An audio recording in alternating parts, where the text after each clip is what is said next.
My name is Dr. Tanya Harmer. I'm an Associate Professor in the Department of International History.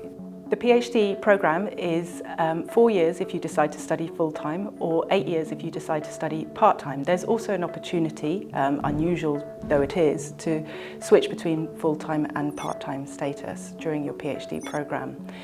It's structured in a varied way. The first year tends to be much more prescribed and structured in that we require all our first year PhD students to attend a weekly training workshop. And students in their first year are working towards submission of a dossier of materials in June of their first year if they're full-time, or March of their second year if they're part-time. This means that they meet with their supervisors more regularly and kind of receive quite a bit of feedback as they're conceptualising their research and really thinking through the significance of their topics and what they're doing with their PhD projects. Subsequent to their first year, the structure of the PhD programme depends really on the research priorities and also discussions with the supervisor and plans that you develop together for completion of the thesis. A typical pattern, though, would be for students to spend their second year really delving into sources, materials, working in the archives. And that very often means working abroad or spending some time outside of London and the UK as they're working on their different sources. With the third and fourth years, full-time students are really dedicated to writing up their findings. And at the same time, simultaneously, they might be teaching in the department, or they might be presenting their work at research seminars and at conferences as well.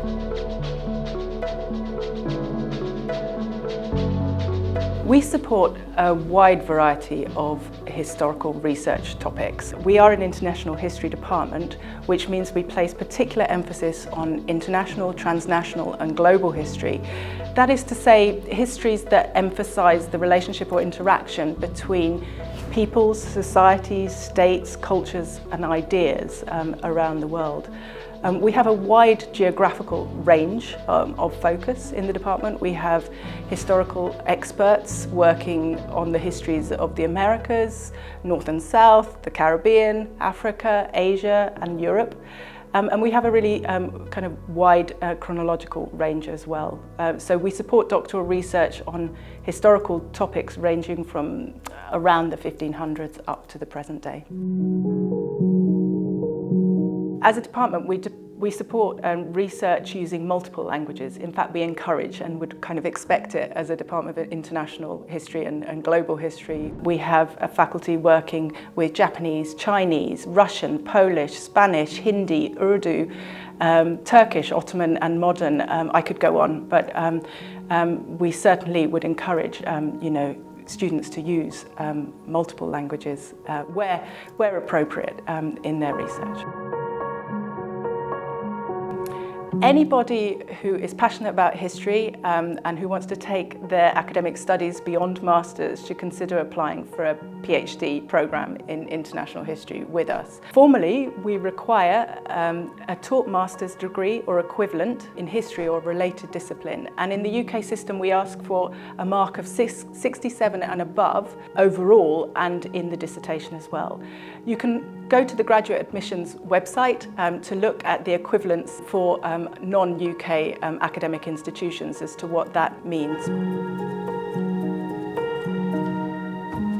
But the first step really when you're thinking about applying, so way before applications open, is to familiarise yourself with the kind of research that our department does and to make contact with potential supervisors to run through your research ideas and your proposal and to get their feedback. And it's important to do this because they will have advice on sources, on originality, on feasibility, and they'll also be able to tell you whether there are others working in your area or not.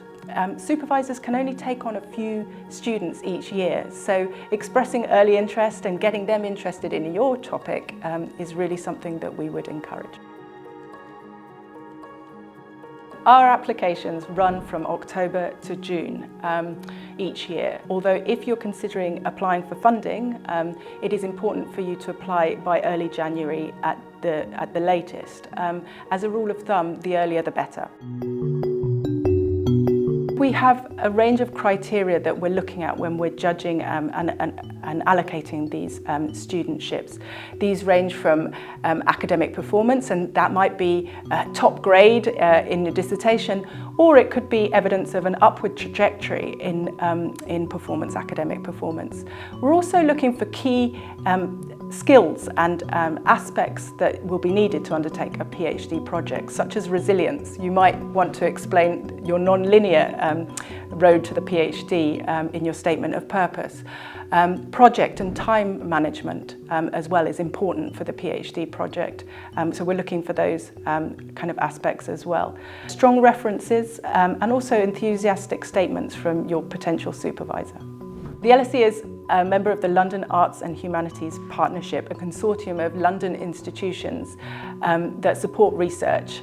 Every year the LAP offers a number of doctoral studentships, and if you have an offer from the International History Department, we will support and help you apply to one of those studentship programs. Every year we offer travel bursaries for research to our PhD students, and we also offer funding for language training as well. At the LSE, there is a fund to support students, PhD students who are presenting conferences around the world, and that can pay for travel or accommodation as well. The International History Department at LSE is a world-leading department of early modern, modern and contemporary international, transnational and global history. As well as being based in London and having access to some of the world's best libraries, the LSE's own library, but also the British Library, 15-20 minutes walk up the road. We also have a range of different archives within easy reach, whether it be the LSE's archives, which houses the Women's Library, also has collections on LGBTQ+ rights and activism, the relationship between Britain and Europe, or peace and internationalism, many other collections as well, or the National Archives down at Kew, which houses government papers and state papers, or the Black Cultural Archives. London really is a rich kind of area, repository of sources for which historians can work with. The first place that I would recommend PhD students go to is the PhD Academy, which is an incredible centre that offers support, training, workshops, advice for our PhD community as a whole. In addition to the PhD Academy, we have LSE Life, which offers practical skills-based training and advice, one-to-one sessions, and our LSE Careers Service, where there is specialist and dedicated support for our doctoral students to consider careers beyond the PhD. And that might be whether they're going for an academic position or whether they're considering a career outside the academic sector. The other thing to mention is that our PhD students are entitled to apply to study or spend time writing or researching in one of our partner institutions around the world, and many of our PhD students have really been able to benefit from that program.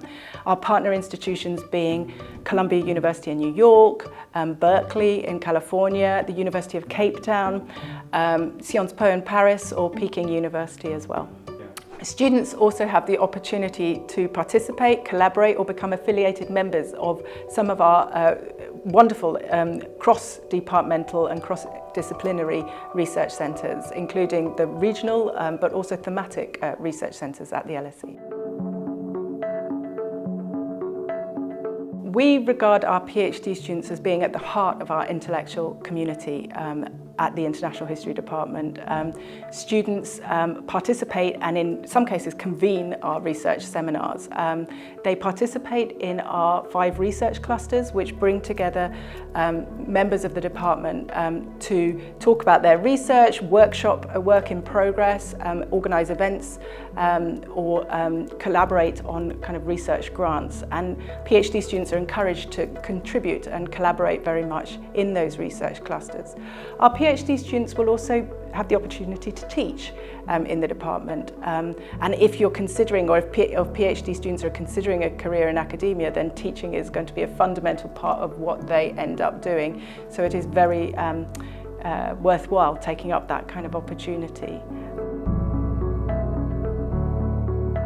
As soon as they graduate, our PhD students are entitled to become visiting fellows in the Department of International History and remain affiliated with the department and its activities.